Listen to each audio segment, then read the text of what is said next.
BC రిజర్వేషన్లు అమలే లక్ష్యంగా ముందుకు సాగుతోంది రాష్ట్ర సర్కార్.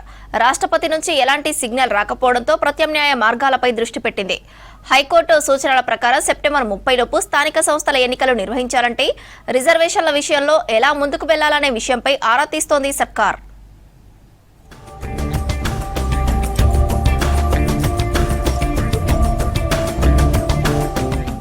ఎన్నికల ముందు బీసీలకు ఇచ్చిన 42% రిజర్వేషన్ల హామీని అమలు చేసేందుకు అన్ని రకాల ప్రయత్నాలు చేస్తోంది కాంగ్రెస్ సర్కార్. అసెంబ్లీలో బిల్లు ఆమోదం పొందిన వెంటనే గవర్నర్కు పంపింది. గవర్నర్ నుంచి రాష్ట్రపతి ఆమోదం కోసం ప్రభుత్వం ఎదురుచూస్తోంది. బిల్లు ఆమోదం కోసం ఇప్పటికే కేంద్రంపై అన్ని రకాల ఒత్తిడి పెంచింది సర్కార్. ఢిల్లీ కేంద్రంగా ధర్నా చేయడంతో పాటు రాష్ట్రపతిని కలిసి వినతిపత్రం ఇచ్చేలా ప్రయత్నం చేసింది. కానీ రాష్ట్రపతి అపాయింట్మెంట్ దొరకలేదు. దీంతో రాష్ట్రపతిని కలవలేకపోయారు కాంగ్రెస్ నేతలు. ఇటు గవర్నర్ దగ్గర ఆర్డినెన్స్ బిల్లు పెండింగ్, అటు రాష్ట్రపతి దగ్గర బీసీ బిల్లులు పెండింగ్లో ఉండడంతో చేసేదేమీ లేక ప్రత్యామ్నాయ మార్గాలపై దృష్టి పెట్టింది ప్రభుత్వం.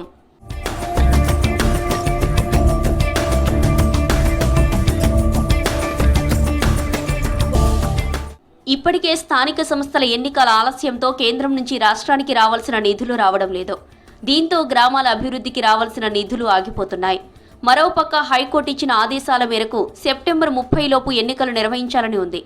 కోర్టు సూచనల ప్రకారం ఎన్నికలు నిర్వహించాలంటే బీసీలకు ఇచ్చిన రిజర్వేషన్ల విషయంలో ప్రత్యేక జీవో తెచ్చి ఎన్నికలకు వెళ్తే బాగుంటుందనే అభిప్రాయంలో ప్రభుత్వం ఉంది.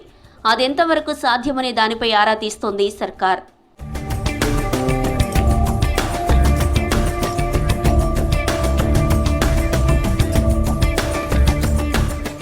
గతంలో ఇతర సామాజిక వర్గాలకు జీవోతో రిజర్వేషన్లు కల్పించి ఎన్నికలకు పోయిన సందర్భాలున్నాయి. ఆ దిశగా ఆలోచన చేస్తున్నట్లు తెలుస్తోంది. ఒకవేళ అది కూడా సాధ్యం కాకపోతే ఫైనల్గా పార్టీ పరంగా రిజర్వేషన్లు కల్పించి ఎన్నికలకు పోవాలని ప్రభుత్వం భావిస్తున్నట్లు సమాచారం.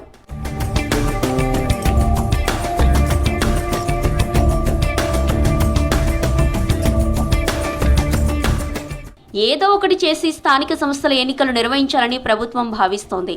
రిజర్వేషన్ల విషయంలో మరోసారి నిపుణుల సలహాలు సూచనలు తీసుకుని ముందుకు వెళ్లే యోచనలో ఉంది కాంగ్రెస్ సర్కార్.